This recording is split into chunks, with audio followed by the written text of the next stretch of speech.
his formations and whether he can get those players sticking or not. So, Patari, do you think that Chelsea can, consistently perform at this level?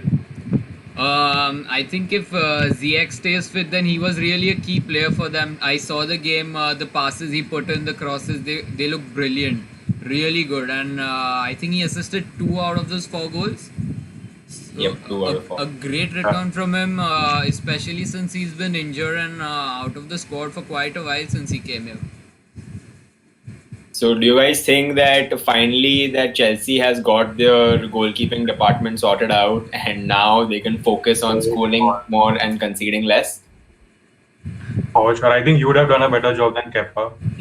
So, I mean, that's pushing I it. definitely don't know. I don't know how he was between the sticks for so long, but they got their man. He got so many clean sheets, like 6 or something. Like I don't know the records, but he's had a good share of clean sheets already, and he looks solid as well. So like it's good for them, and the defense is clicking as well. So this is what the Chelsea fans are waiting for, and this is what they're getting right now. Like after signing so many players, that they were waiting for this, and battering teams left, right, and center, and they're doing that. So is it just like a top 4 finish for them, or do you think they can aim for the title this season, considering how weird the title race is going so far? Title races only Aston Villa and Leicester for me. No, No no Liverpool. one's coming. No, Liverpool are I think top 8 contenders. Oh wow. That's coming from a Liverpool fan, guys. I'm downplaying us so that when we win the title, it's more fun. Oh, so you think it's going to be 2 in a row again, huh? Yeah, Easy. man. Easy. Are you ready to wait another 30 years though? 30, like I don't think 30 years. I think 3-4 months and we'll secure it already. That's some bold words. We'll get to Liverpool. Let's just concentrate. Liverpool anyway. Yeah. So, what do you guys think went wrong for Sheffield United this season? Like, why are they underperforming? I've said this time and again. Dean Henderson, bro. Like they have the same defense. The only thing that changed is Dean. You think he was that bad? Yeah, Ramsdale is so bad. Like you should have seen the I think second or third goal Chelsea scored, and he doesn't give a fuck. Like he's just there for the sake of it. He's very bad. Like honestly, he's horrible. So like Sheffield have lost there, and they haven't signed anyone like to improve the squad. They were just like, we did it last year, we do it again this year, and it didn't work for him. Yep. They did sign the likes of Brewster for about 25 odd million, which is very weird considering Brewster hasn't even played first team football for like I don't know how long. How does he fit into He's played for Swansea, but for us, like he never fit the bill. So and I don't know how we got 24 million for him. Like it was a bargain, like steal for us. Just give him like even 18 million, 16 million. I was ready to let him go. What a staunch move by Liverpool, dude. Yeah, that was have been amazing. Again, I don't want to get back to Liverpool right now, but like 24 million was a good deal for us, and he's just showing it over there. Like he can't play for Sheffield as well. So let's talk about the blue side of Merseyside now. They were up against the red side of Manchester, and the scoreline wasn't in their favor this time. Clearly, it was the Bruno Fernandes show. He's a one-man army, and without him, I don't see where United is finishing on the Karan, do you remember what I texted you before the game? And you didn't believe me. Listen, okay. This season, I do not... Actually, not this season. I haven't been trusting United for a long while now. But, I don't know. I just didn't see it coming. And 3-1, okay, we had some good goals. But, overall, the gameplay was pretty average. What do you think, Param? I'll be honest. Everton are the most hyped team in the last 2-3 weeks that I've ever seen. They're actually fuck all. Like, I don't know. Only James is like one decent player that they have. And he said, okay, he can jump and score, like he can fuck off. But like, I don't know, like, I was expecting United to win, and I wanted United to win only so that, Ole stays. And, he's going to stay. Yeah. So, no, but Everton, like, okay, fine. They had the good run, and then, they lost one match and now 3 matches in a row. So, worst start to a season or something like that, and they're fuck all, dude. Like, I don't know. Like, I just don't rate them at all. Maybe I'm biased towards because it's Liverpool, but like some progress, but not much. Carlo's a good manager, but I don't know. He's not good enough I right think now. this game is mad props to Bruno, because I saw the post-match interview of both Ole and Klopp, and they spoke about this point where United played on Wednesday night, Champions League, and then on Saturday morning, which is completely senseless. For a counter perspective, City played on Tuesday night and on Sunday night. So I think it's very unfair for a club like United, I would say. I mean, at least give us a game on Sunday. And I think that's why all the players were fatigued. We saw Luke Shaw getting injured by the end of it. And that's what Klopp supported, because he himself lost Alexander Arnold because of it. So, I mean, Yeah. considering the kind of year we've had, we were going to have a run of games where players weren't going to get rested. yeah. So the main point to focus on here is why aren't we have a decent amount of squad depth. Why aren't the other players being given a chance? Like against who did we play on Wednesday? The team we lost to. Başakşehir, Istanbul. Yeah. So might as well just play Brandon Williams in place of Luke Shaw. Give him a rest. What's the point? Why do you want to play him game in, game out? Like, does Ole have like a backup plan? Does he have a fallback plan? I don't see it. So do you guys think, that brings me to my next question actually. Do you guys think Ole should be at the wheel? Yes. Yeah. 100%. I think. No. Okay, Param, you go ahead. I'll continue later. No, actually, the only reason I want him there is because, okay, fine, he'll get a few results here and there. He'll beat PSGs and he'll beat City also once in a while. But I don't think he's consistent enough, or he has a tactic which is consistent enough to be the manager of Manchester United. He could be a manager of any other team, but I hate United obviously, but I know how good they've been for so many years. I don't expect them to be like this. I'm enjoying it, but I'd rather be competing with them, and this is not like us competing with y'all at all. Like I'm just not blowing our horns, but y'all are just way too behind, progressively. So yeah, he's not the man for y'all, but I don't know if y'all see progress in him, then good for you. But I don't know, I don't match with him.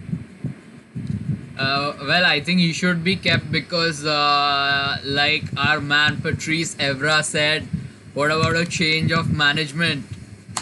And yeah, I think that's true, because even if Ole is sacked, the next manager is going to be the same cycle. We saw Mourinho, dude, like that guy is the special one. If you can't keep him, if he won us the Europa League, I mean, and then he gets sacked. Of course, he had very shitty performances towards the end, but you have to give a manager time and the players he wants. I think I saw one interview where he said he got the players on like number 6th and 7th on his list and something like that. That's not United. Yeah, exactly. And even every manager needs time. Klopp he finished 8th in his first season. And he went to the Europa League final. Then he went to the Champions League final, which we lost. And we started winning. It takes a bit of time. But the difference is that Klopp showed that he had a plan in place. He had a squad in his mind which he wanted to go for, which I don't think Ole has. He's just buying, or I don't know if he's getting or if he's not getting the players that he wants. But he's just not angry enough. Like yesterday was the first. I think weekend was the first time I saw him angry, or maybe I haven't seen him before, but properly angry. That was a good sign for me. At least he's showing some passion. Yeah. Finally, I don't know. What do you all think? I mean, for me, the problem with United, one is the management. Two is, like you said, Klopp was given time. But Klopp had the trophies and the history to back himself up. At Dortmund, he was pretty successful as a manager. Ole, on the other hand, doesn't have anything on his CV to show that, okay, I haven't been performing as well as I should be, but here's my CV, here's what I've done in the past, here's what I can do. So I don't see, if Ole gets sacked, I won't be surprised. Come December, we might see a new manager at United, but that's how it is. But moving on, I think it's time to talk about the blue side of Manchester and the red side of Merseyside. A 1-1 draw. I think City could have nicked this one. They should have nicked this one. Dude. KDB, They what really is should this? have. You know, we got Not very expected from him. lucky. We got very lucky. We got very lucky, and you know, especially De Bruyne missing the penalty out of all people. It was funny actually. I didn't expect him to miss it. Obviously, none of us did. So, like, you know, the fact that he missed the penalty, and then, you know, Sterling had a chance to, you know, square it up to Jesus once or twice, and he didn't. He wanted to, you know, go for the glory. So, like, I don't know, like, you know, it was there for them. The first, I think, 20-30 minutes when we scored, we were on top, and after that was all Man City, like, you know. Yeah. Like, we had too many chances. Firmino had chances, and, you know, he's just not, like, where he should be right now. He's not in form at all. And, you know, because of, you know, Klopp wanted to include him in the team. That's why, and he wanted to include Jota also. So, you know, he couldn't get the formation right to, you know, fit both of those players in, because Jota is more clinical from the left, not from the right. But, you know, just to fit in Firmino, he had to play from the right. So, you know, it hampered both of their games. So, I don't know, like, 4 attacking players for us is not the, you know, way ahead. So, I don't know, like, you know, but we still nicked a point, and, you know, we got lucky, and Trent is out again. You know, I'm tired of all these injuries that we're having. I don't know, man. I'm having fun. Go ahead, Rohit. Like, all the good players in one position that we have, not that any of our midfielders are getting injured, all the key players that we have, they're getting injured. So it's just annoying. But, you know, I thought after Van Dijk we'd get fucked, but we, like, kind of didn't. So let's see. Yeah, So that's I fair. saw the game, and after injury, De Bruyne seems to be back. He put in quite a few good balls which were not converted. That comes back again to City missing Aguero. And do you think it's time for a change for De Bruyne? I mean, he's been loyal to City, but right now with Aguero's injury and Aguero being old, no, hear me out. It's a very radical opinion, but. Do you see De Bruyne getting the same kind of assists he got last season with this City, especially with Silva being out, and we've seen how big of an impact that has been in their creative sector? If what you say happens to be true, and De Bruyne does feel like he should move on, then City's creative midfield is completely broken, and they really do not have a creative mind in there. What I do feel is it's not De Bruyne's fault. He is still creating as many chances, yeah, he is creating chances. Although I read a stat wherein in the second half of the Liverpool City game, he created 0 chances, and he had 0 shots on target, and pass accuracy was down to, I think, 75%. So what that indicates is the man needs a little bit of rest. He's been overplayed just like many other players in the league. And to be fair, Jesus did take the chance he got, and it was a clear indication that City missed a number 9. And now that they have one, they can score a few more goals than they did in the previous games. So for me, it was a decent game. But do you think that this is Liverpool's newfound attack?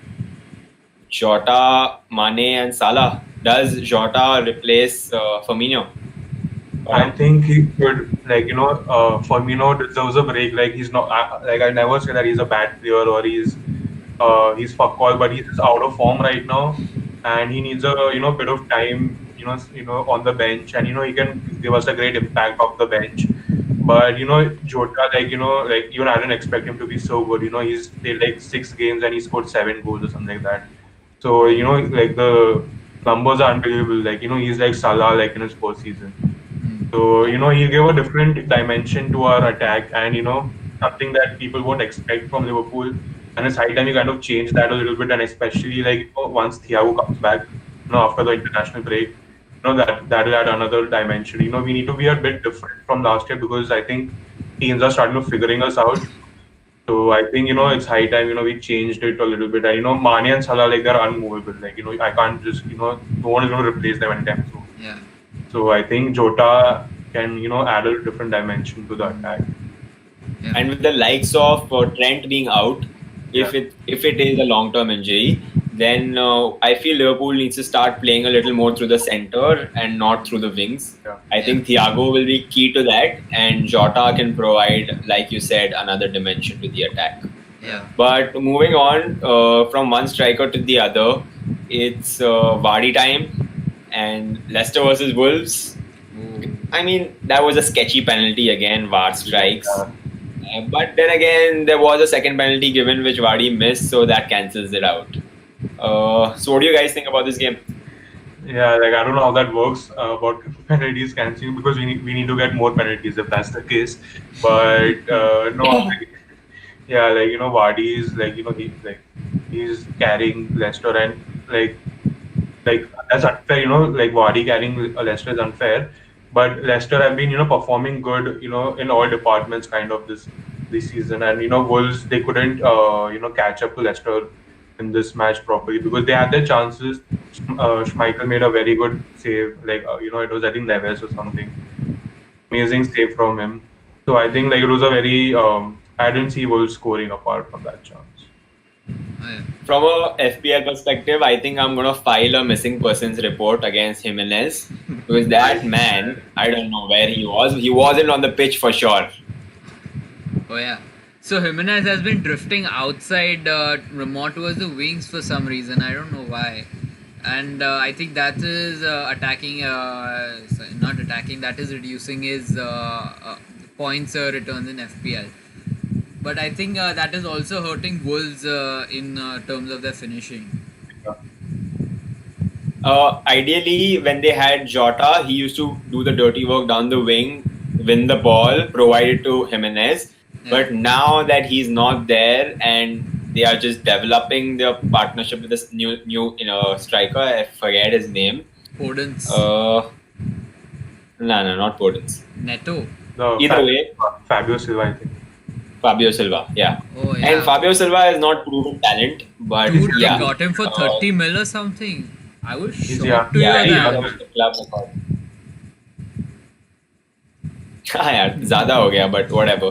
But I think Jimenez has been doing most of the dirty work, because of which Yeah. he's not the focal point of the attack, Mm. due to which he's not scoring clear goals. Mm. But Leicester's top of the league again, and what do you guys think about that? Not happening again. Not happening. It's Brendan Rodgers. I know like what's gonna happen. I can literally predict the pattern of how it's gonna go. So it's not gonna happen. They But start this time they don't have anyone to slip in that team. they do actually. They have a lot of players who are not good enough for them to win the title. But yeah. He himself slipped, and he himself caused this slip for Leicester. He's not good enough, man, to win the title. Fuck that. I'm not. Rohit, I think he just said that Gerrard wasn't good enough. I said them. Fuck that. Fuck that. Okay, I mean, but only if you had Scholesy, but too bad, Yeah. too bad. They have Van Dijk, the legend. But anyway, I think the highlight of the game, we have to mention this, is the save by Schmeichel. What a save! I mean, that was Man. 100% going in if it was any other keeper, I would say. I think he's just taken one from his old man. Dad. Yeah. yeah, for sure. That was a brilliant save for sure. And I think Schmeichel has been pulling off these wonder saves for a few Yeah. seasons now. Oh yeah, He yeah. comes clutch when his team needs him to. Hmm. Pretty much like his old man, like you said. But Leicester top of the league into the break, and I think Tottenham is second, if I'm not wrong. Yeah. And what a game that was, West Brom versus Tottenham. I mean, I saw 0-0 draw written like on the face of the game. Yeah. Harry Kane coming clutch again. Oh yeah, that last minute, what a goal! I mean, I was like, okay, this is going to end up a 0-0 draw. Karan and Amber are not going to get points for their captaincy. And well, I mean, yeah, y'all didn't get, but still. Who was your captain? Salah. I forgot to change my captain, and I got lucky. Wow, lucky. So Param, what do you think about West Ham versus Tottenham? What do you think about Son's blip in form? Do you think Tottenham can keep up the? I saw a few comparisons of Son with Mane, and this just showed how that's not true, because he was missing chances. Like he was literally, he could have scored 2-3 goals easily, but that's the difference between him and a world class player. He's amazing. Don't get me wrong. Like Son, like he couldn't get into any team in the world, but he just needs to get that one bit more. But apart from that, the ball from Doherty for Kane's goal was amazing. Like reminded me of the. But it was good. Like they're grinding out results like we used to last year, and a surprising throw from my side would be Spurs in the title race. I know they're bottle jogs, but I think they can go for it with Jose in charge. They can at least challenge us, but I don't know if they how long they'll go for, but they will challenge us for sure. And their next game against City will be a telling point, and that'll say a lot about how they go about the season. But yeah, they look good. Bale has still not stuck form, so it'll just get better for them. That's true. I mean, we don't know for sure whether Bale will ever strike form or not. Yeah. But it all depends on Harry Kane. If that man can remain fit for the entirety of the season, then they are the dark horse for sure. I've been saying that for a long time, so I back Param. And I think two teams for sure are going down this season. It's West Brom and Sheffield United, unless Sheffield United can pull off something great. One team that was supposed to go down last season, Aston Villa, somehow managed to stay up, and now they are turning the heat up. What the hell? They beat Arsenal 3-0. Madness. And I think while the match was going on, like it was ending, I texted Karan. I was like, bro, you need to watch this match. Like they are playing some amazing. Like I've seen my team dominate for like the last 2-3 years, and I've never seen this good football. Like the passing, the turns and tricks that Grealish and Barkley, the link up was mad. And Watkins, he's just scoring everything that comes in front of him. So, and they spanked the 7-2, rightfully so. Arsenal 3-0, and they look good, man. Like Spurs, Villa title race, go for it. So I think it's been like this because Grealish has finally got that freedom. We knew last season also he was a key player, and he was just missing because he had to play a very deep role last season, and now he's got that freedom with Barkley coming in, and even Ollie Watkins is converting the chances. So I think that has been one of the biggest changes. And I will not forget Emi Martinez also, who has been a brilliant signing for them and a very stupid sell by Arsenal. Yeah, for sure.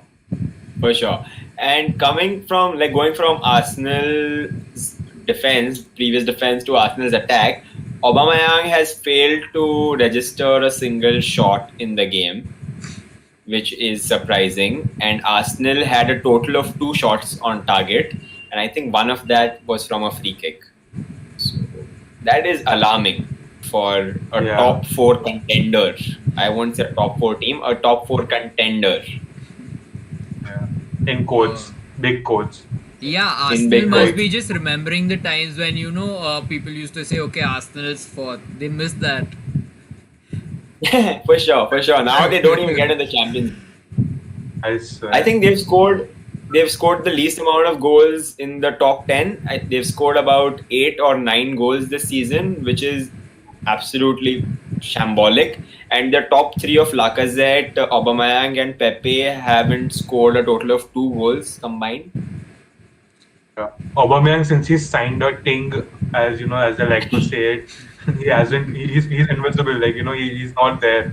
Like I haven't I had him in FPL for quite a bit, but fuck that. Like the biggest waste of my money and time. So I was like, fuck that, I'm removing him, and it was a good decision in the end because he's just not playing, and he's playing on the wings. He's not he's not, there like he was playing last year. But Yeah. I don't know, he's just not there. I mean, you really got to question Arteta if you're playing Nketiah and Lacazette as your strikers and Aubameyang as your left winger. Like, what are you even thinking, man? What is up with you? But last season we saw Auba on the wing and he was brilliant last season. Brilliant is... brilliant as in he was pretty good. He was pretty good. I won't say brilliant, but pretty good. I take back brilliant. And I think I'll give it last year's success. A lot of it to Ceballos' form, which he's not catching this year. But the creativity that they had in the midfield is not there this year. If they play Xhaka and Eni and Partey, like they're three bricks who can't pass the ball. Like they just stand there and stop the attackers from coming in, but who'll create the passes. So they're missing the creativity, and Ozil is busy tweeting about the matches. I don't know how they get creativity in their team. So yeah, I think that's spot on. Even if you play Ceballos in place of one of the three, I think Partey is irreplaceable now. Yeah. So Elneny. I mean, I don't know what Elneny does on the pitch, beyond the pitch. But yeah, for sure, Ceballos needs to be on the pitch. He needs to be the creative midfielder amongst the three. And do you think this was a fair result though? Like 3-0? Yeah, it could have been 5-6, but I think Arsenal got lucky with 3. Trust me, they got lucky. Yeah, I mean, they're not Liverpool after all. Yeah, whatever, we didn't get lucky. We weren't expecting this from Aston Villa, but now that they've done it before, I think they could have expected it, and they could have won 5-6 down easily. Aston Villa just got unlucky with a few of their goals, which they got lucky in ours. So many deflected goals, and they got lucky. Yeah. But yeah. Yeah, I think the problem is Arsenal seem to have lost their attack. When I see that team, it's like 7 defenders and 3 attackers who are like almost worthless. I mean, there's no creativity out there, and it's very sad to see like United and Arsenal were like the 2 big giants of the Premier League, and it's sad to see both of them struggling right now. All the other clubs like from the big 6 have just come up a few years ago, like all that this thing. See, I know it's a very this thing for you, but I think it's the truth that for a long while, if you compare like the biggest histories, United and Arsenal are the 2 clubs with the biggest histories, and it's just sad to see both clubs. I think it's fair to say. But yeah, Arsenal did come in the middle. They did try their golden era. They had their bit of a thing. But I think United and Liverpool were the bigger dogs throughout the thing. But anyway, like like talking about Arsenal's attack, one special mention to Willian was fuck all. Like after the first game of the season, he's been fuck all throughout the season. And I've seen Arsenal fans comparing him to ZH and how he's the better signing and they got the better deal out of that shit. But fuck that, he's fuck all. Like he could have like scored 2-3 goals and he missed all of them. Like they need help.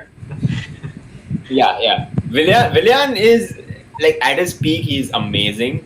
But on his lows, on his bad days, he's really, really bad. And I saw this one clip of Tierney trying to do something with the ball. And I was just like, yo, what? He was a left back and he tried a trick and he tried to pass it back to Leno and he slipped on the ball and Watkins got the ball off him. And I'm just like, yo, you're 3-0 down, mate. What are you doing? He lost the ball and then he tried to turn. I don't even know what he was trying to do there. He looked possessed to me. But either way, on that note, I think it's good to call it a day now. And that covers everything that we want to talk about today. So please like, share, subscribe, guys, if you like our content. And move on to Spotify. Check out 4 Minutes Added Time. Check their podcast out. They do some pretty good stuff. And we'll add their link to the description below. Yeah. And that's it from us. Yeah, I think thanks for having me, guys. I just Thanks like for to. having me. It was fun. And, hopefully, we can do this again. Sorry for interrupting you Yeah. twice. No, It was no, going no, so no, smooth till no. now. It's fine. It's fine. I'm just like glad. Like actually, we have like 3 United fans on this, so most of the time we're Yeah, agreeing to our opinions. So it was really nice to have a different perspective on this show for this time. So For like, sure. it's glad to have you. And So I guess that's it from us, guys. See you on the next one. Cheers and beers from us.